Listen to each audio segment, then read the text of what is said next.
Ifeanyi Ubah is, at least, they are all birds of same feathers. Because I'm aware that during gubernatorial election that brought in Soludo in Anambra State, there was much insecurity. Ifeanyi Ubah was accused of insecurity, and currently, as I'm talking to you, the forces that brought nnamdikanu from Nairobi, Ifeanyi Ubah was accused of providing the aircraft. I don't know whether you're listening to me. The Ubah and his junior brother, what is that? The name of that is Chris Ubah. They were also accused of, fueling the fire of insecurity in Anambra State when Soludo was about to come in from Apga political platform. So I think that what is going on round is turning on round. And again, bird of same flock, what do? They go in gregarity or in group or togetherness. So what I'm trying to say is that if Ifeanyi Ubah is accusing Soludo of orchestrating insecurity in Anambra State, Ifeanyi Ubah must be an enemy of that state. Why? We've never known Anambra as an insecure state since its inception in 1976. Anambra is the origin, the ancestral land of the whole Igbo man. The Igbos in Delta, Oromile, Ibuzo, Umunede, Okpanamu, Asaba, Ogbachuku, all of them in Delta State, they migrated from Anambra State. The ancestral land of the whole Igbos in River State, in Bayelsa State, in Edo State, in Benue State, in Kogi State, Oga, Anambra State, the home of peace. If I were to go and sit down, it's not only sitting down. When he sit down, he will sit down, gompa. He make sure that Nike, Ike, Lulani, Ofuma. Are you listening to me? Nobody can come out in another state and start telling us some filthy stories, creating a story, crafting out some things, narratives to paint Anambra State black or white. By the way, who said Flavor has not yet buried his father? We should investigate well to know whether it is true or false. Of course, we know that Flavor grew up in Enugu. He attended IMT together with Fino.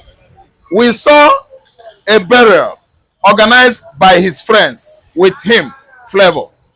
So if he's burying his father in Anambra, anyway, that is too much money. Because the burial that happened in Enugu State, where he was brought up, is still enough, at least to say good about him, that he has given his father a befitting burial.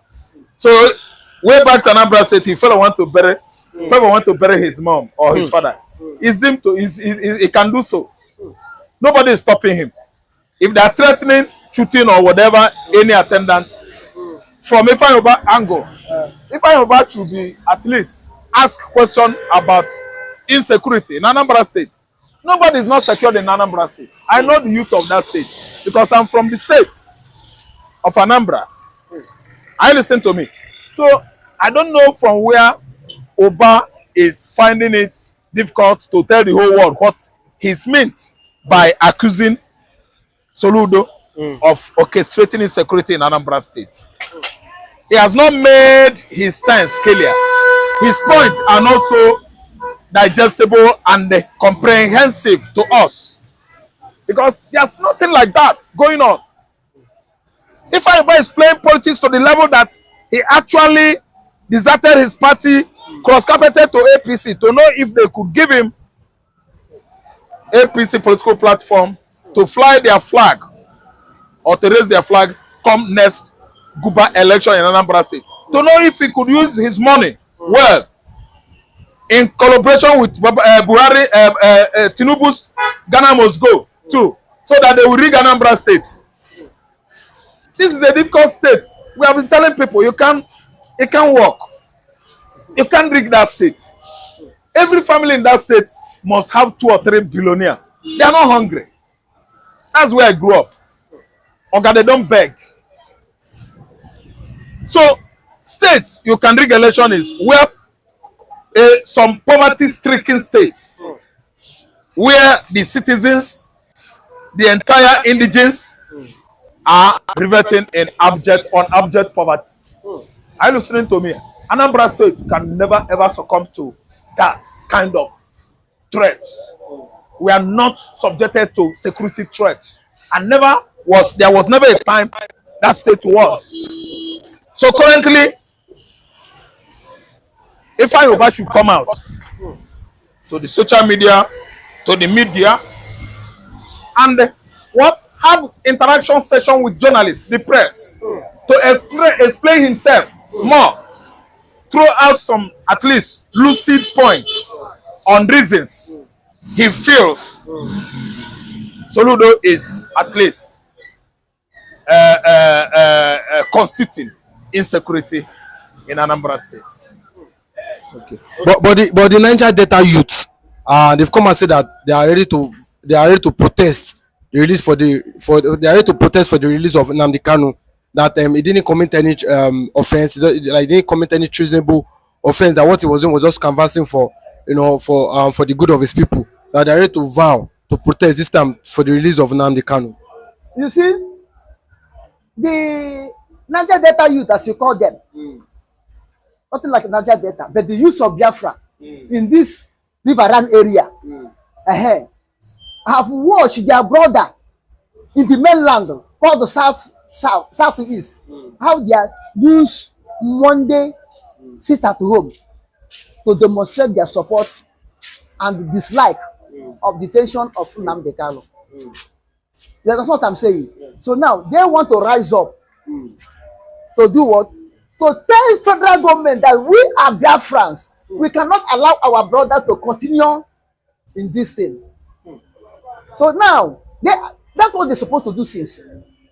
And now they have started doing it. Anytime you are doing the right thing, it's the right thing. So as they say, let them rise up. They should forget people like Asidukubo that are trying to mislead them. They should forget about that one. Let them rise up and do the needful that they're supposed to do. And the meanwhile, this so-called Niger Delta, their youth, they're not easy to come. This, our Biafran brothers in riverine area, that they nickname Niger Delta. When they rise up, they do something, they will do it too. Mostly something like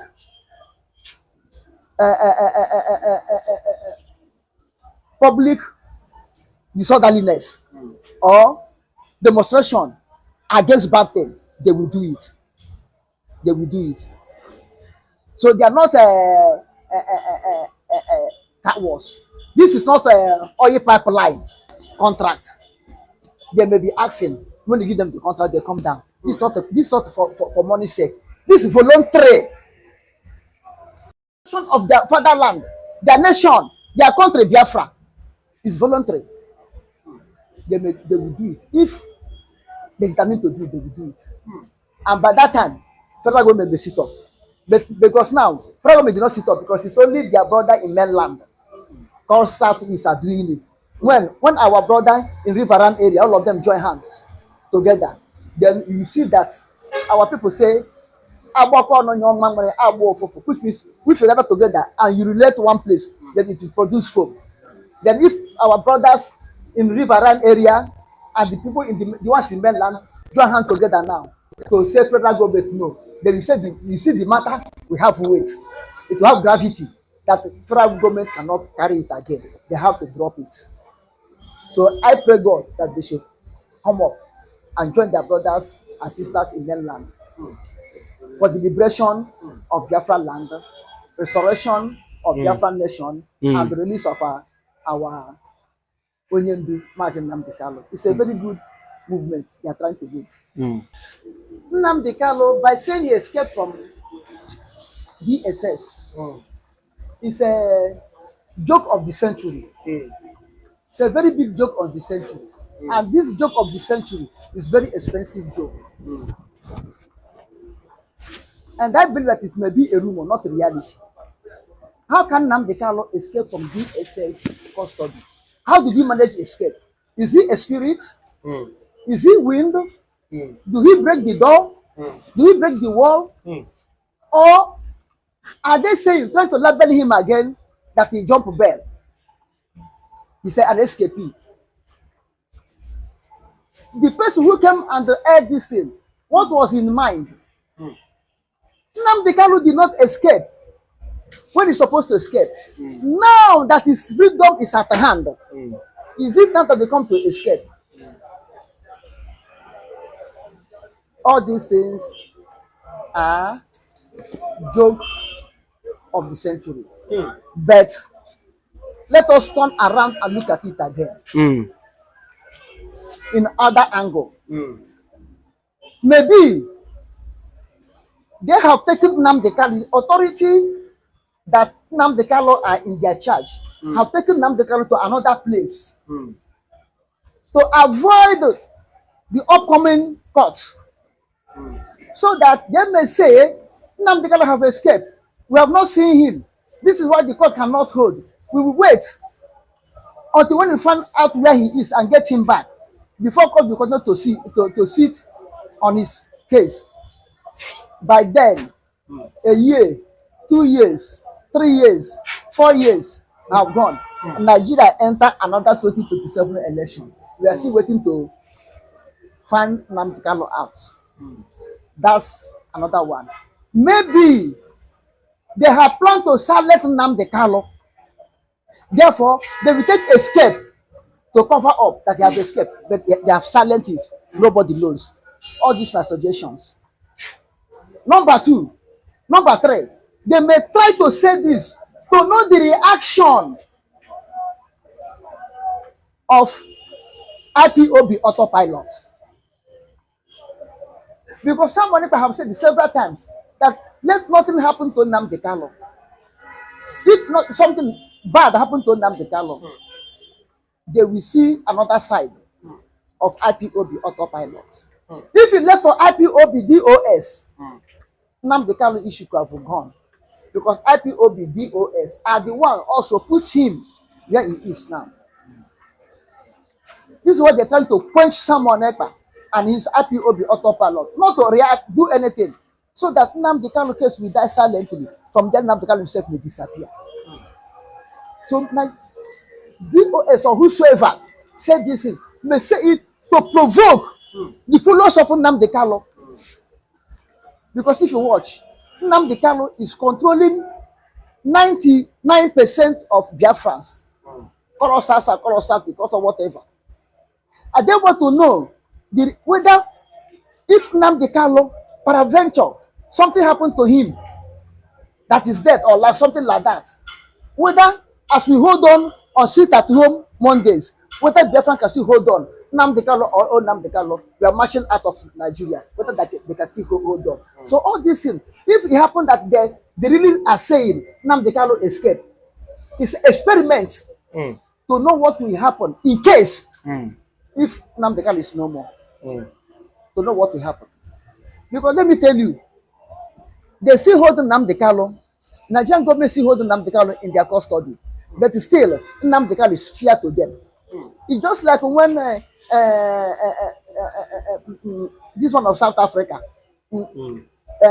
P.W. Bote, hold Nelson Mandela in prison. Nelson Mandela was in prison, he was not moving out. But still, P.W. Bote feared Nelson Mandela. This is how happened to Nigeria and Nnamdikanu now. And Nelson Mandela was in prison. ANC wasn't strong until Nelson Mandela come out. I remember before Nelson Mandela come out, P.W. Bote had first stroke before Nelson Mandela come out. And but the clerk who took over the realm of the affairs of South Africa at that time, do what? Hurry up and release Nelson Mandela so that there be peace in South Africa. This is what I'm expecting the present president of Nigeria, Ahmed Tinubu, to do. Ahmed Tinubu wasn't the one who caused Nnamdikanu predicament, but he inherited it. I expect him to do like the clerk, bring Nnamdikanu out before anything, so that there will be peace both in Nigeria and Biafra. Then we can be able to dialogue.